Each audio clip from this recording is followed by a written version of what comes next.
આજે આપણે જે પેલા ખેતરમાં ઉનાળુ જાર કરેલ હતી તે જારના પૂરા વારી અને બધા જ આપણે ઘરે આપણી જે ટ્રેક્ટરની ટ્રોલીમાં ભરી અને ઘરે લાવી દીધા છે.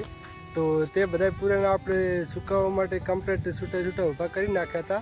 અને અત્યારે આપણે હવે તે પૂરાને એક જગ્યાએ ખડકી દઈશું, કેમ કે હવે વરસાદ આવવાની તૈયારી છે, કેમ કે હવે ચોમાસું બેસી ગયું છે.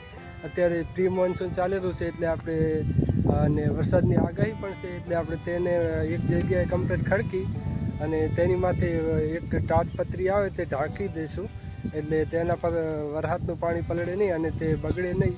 કેમ કે આપણે ગઈ સાલે પણ ઘણા પૂરા તેવી રીતે બગડી ગયા હતા. આપણે માથે એક મેણ્યું તો ઢાંક્યું હતું, પરંતુ તે છતાં પવનના લીધે ઉડી જવાથી અને મેણ્યું પણ થોડું ફાટેલું હતું, એટલે અંદર પાણી પડ્યું હતું, એટલે પૂરા હળી ગયા હતા, ઘણા પૂરા બગડ્યા હતા. પરંતુ આ વખતે આપણે તેને કમ્પ્લીટ ખડકી નાખશું અને બધા જ પૂરા એક જગ્યાએ સારી રીતે ખડકી અને તેની માથે એક નવું મેણિયું લાવી અથવા તો તાડપત્રી લાવી અને તેની માથે કમ્પ્લીટ ઢાંકી દઈશું અને તેને ચારી બાજુ સરખી રીતે આપણે દોરી વડે બાંધી દઈશું. એટલે શું કે પવનના લીધે તે ઉડે પણ નહીં. અને પૂરા આપણે બહાર જ પડ્યા છે છૂટા ખુલ્લામાં, એટલે તેને રાતે રેટા ઢોરા પણ આવે છે અને પૂરા બગાડે છે. તો આપણે તે પૂરા ચલો અત્યારે આપણે જઈ અને બધા જ પૂરા કમ્પ્લીટ ખડકી નાખીએ. તમે જો અહીંયા આપણે તેના પૂરાના વઘા કરી નાખ્યા હતા કમ્પ્લીટ સુકાવવા માટે, કેમ કે આપણે જે જાર હતી તેને થોડા લીલા પૂરા વાર નાખ્યા હતા, એટલે તેવી આપણે ખડકાતો જાર બગડી કે એટલે આપણે તેને સુકાવવા માટે જો આ રીતના કંઈક આપણે બધા વઘા કરી નાખ્યા હતા ઘેર લાવીને.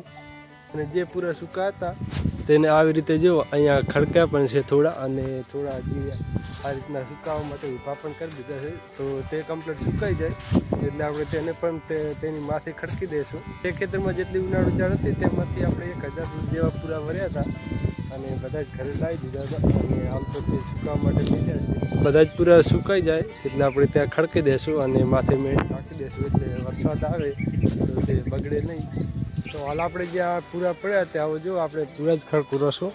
અહીંયા આપણે આ જગ્યાએ પૂરા ખડકરાશે અને નીચે આ પડ્યા, તો અહીંયાથી મને ઉપર આલી દેશે અને હું આવી રીતે માથે પૂરા ખડકરાશું.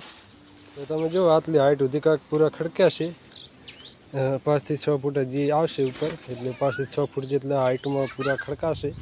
અને ઉપર જો તમે લીમડો છે અને લીમડા નીચે જો સોરો ખડકરાશું, કેમ કે થોડા ઘણો વરસાદ આવે તો પણ પૂરા ના પલળે. અને જો તમે લીમડામાં આવી કાંક લીંબુડીઓ પણ હલાવી છે,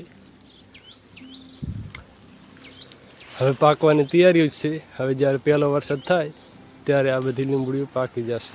તમે જો હાલ તો આ કાચી છે અને પ્રી મોન્સૂન પણ આજથી સ્ટાર્ટ થઈ જશે, એટલે હવે આપણે થોડા દિવસોમાં વરસાદ આવી જશે, એટલે પછી આપણે ચોમાસું વાવણી પણ સ્ટાર્ટ કરી દેવાની છે.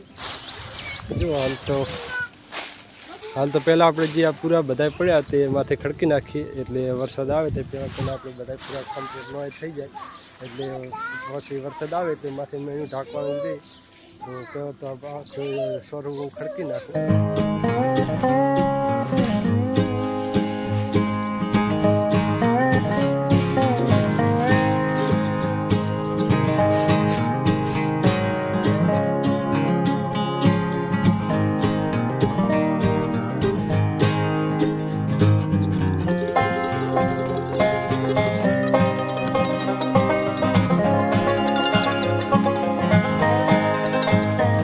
જો અત્યારે ધીકાક આટલા પૂરા આપણે ખડક્યા છે અને હજી બાકી છે થોડા, તો એટલા પણ આપણે ખડકી નાખીએ હવે. તો ફાઇનલી આપણે બધા પૂરા ખડકી નાખ્યા છે. જો તમે અહીંયા જે બધા પૂરા ઊભા હતા તે આ રીતનું કાંઈ ખડકી દીધા છે બધા, અને ત્યાં થોડા પૂરા રાખ્યા છે, કેમ કે આપણે જે આ પાડી ઊભી તેને ખવડાવવા માટે આપણે થોડા પૂરા રાખ્યા છે, કેમ કે આપણે માથ ચડાવી દઈએ અને પાછા ઉતરવા પડે, પાછા ફેંદવા પડે, એના કરતાં આપણે પહેલેથી જ આપણે થોડા પૂરા નીચે રાખી દીધા છે. અને જો આ રીતનું કાંઈક ખડકી નાખ્યું છે આપણે, અને આના માથે હવે આપણે મેણ્યું ઢાંકી દઈશું, એટલે વરસાદના લીધે બગડે પણ નહીં. બસ આજનો વ્લોગ આપણે આટલા સુધી રાખીએ. તો વ્લોગને લાઇક કરી દેજો, કમેન્ટ કરી દેજો, અને આવા વ્લોગ, આવા ખેતીવાડીના બીજા વ્લોગ જોવા માટે આપણી ચેનલને સબસ્ક્રાઈબ કરી દેજો. તો મળીએ જલ્દી બીજા વ્લોગમાં, ત્યાર સુધી જય હિન્દ, જય ભારત. અને જો આજનું હવામાન તો સારું છે, ઠંડુ, અને બહુ તડકો પણ નથી.